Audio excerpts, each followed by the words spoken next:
World's Greatest Beers is a new book from CAMRA. Written by 8 renowned beer experts and authors, it's a collection of the stories and flavours behind the 250 best beers ever made. Jeez, mate, I'll see you there. As authoritative as it is entertaining, this book will take you on adventures from Pilsen to Portland, and along the way gives you strong opinions, and I'll fight anyone who says that I was wrong. Controversial choices, because I think a lot of people wouldn't necessarily regard it as beer. Big decisions. God, that's hard. They're basically like children at this point. And incredible insights. So the most amazing things are going on. You can get your copy from the CAMRA bookshop or any good book retailer today. But if you still need some convincing, here are the thoughts of some of the illustrious contributors. What makes a beer worthy of being called one of the greatest? Well, if we read the labels, it's the finest hops and the choicest barley. If you want to make a really great beer, then you use the finest malting barley, the finest hops, and you ferment it slowly and you produce something sublime. But I think it's more than that. I think a great beer is one of those beers where the person who created it could give the exact recipe to someone else and they wouldn't be able to replicate it. It needs to have a resonance that goes beyond the glass. So it should be delicious, it should be special, it should be noteworthy when you drink it. But it needs to have a broader significance, whether that's something that is really personal to you and lives in your memory that you kind of carry over the years, or a broader place in the culture or the industry. If you can't get that beer out of your head, like it changed something fundamentally about what you consider beer is, what you consider beer culture is, you know, the flavours that are possible to get out of brewing, out of fermentation, if it changes something like that, then I think we can regard it as one of the greatest beers, or greatest even sort of cultural moments in the world.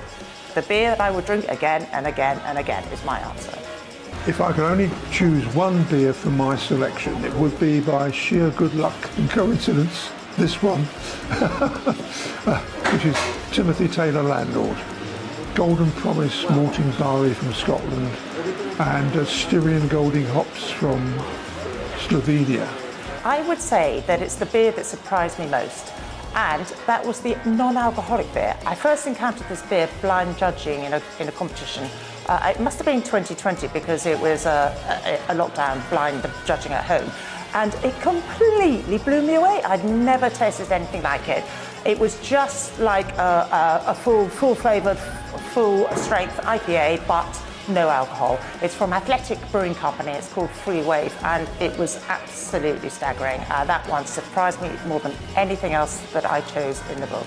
I don't know a more drinkable ale. So there's lots of incredibly beautiful, crisp lagers that, you know, will be the perfect beer if you could only drink one beer for the rest of your life. But what I love about Allagash White is that it has that crushability, that drinkability of these lagers, while simultaneously, as well as being simple, it's incredibly complex. There's so many aromas. Like, everybody describes that beer differently. Like, I put in the book lemon meringue, but other people, you know, they get loads of the coriander, loads of the orange, loads of that kind of wit beer, lemon yogurt thing.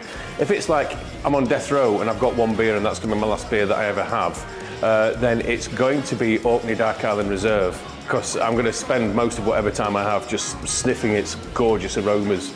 I think I would go for a classic lager, maybe an Augustiner Helles, Tegernseer Hell, Pilsner Urquell, something that I could have every single day and never get sick of. Always refreshing and delicious and just hits the spot every time. If I'm going to choose one beer because that's the only beer that I can drink for the rest of my life, but I've still got a long time to go, then it's going to be something that mixes sessionability with flavour and always has something to surprise you. And it would be, the beer that's in front of me right now, Thornbridge Jaipur. I have so many controversial choices on my list, but actually the one I've chosen is Anagram by Omnipollo, because I think a lot of people wouldn't necessarily regard it as beer. They consider, you know, the adjuncts that have gone in, blueberry flavouring, lactose, all this kind of stuff is kind of ruining the artisan element.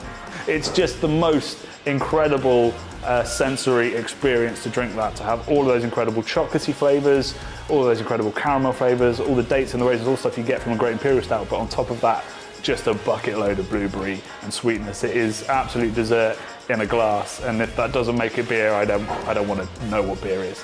I think people are going to have less respect for me because I chose Asahi Super Dry.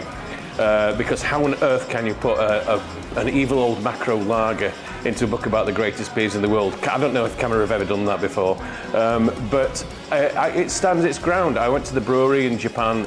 It's brewed to an incredibly high standard, and it's one of those beers that in context makes perfect sense. If you're under the little cafes under the arches of Ginza Station in central Tokyo, Asahi Super Dry is the only beer you want to drink, with all the lovely barbecue chicken, that's teriyaki chicken and karaage that's coming off the grill.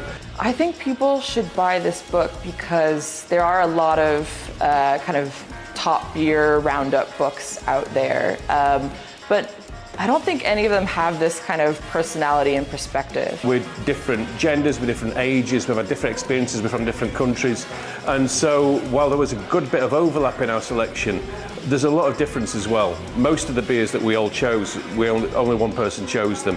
So it's a really nice cross-section of beers, I think. And if you want to spend, as some people do, spend your lifetime trying to tick all the beers off that are in the book, then I think you'd have some pretty special adventures on the way. World's Greatest Beers is available from CAMRA Books now.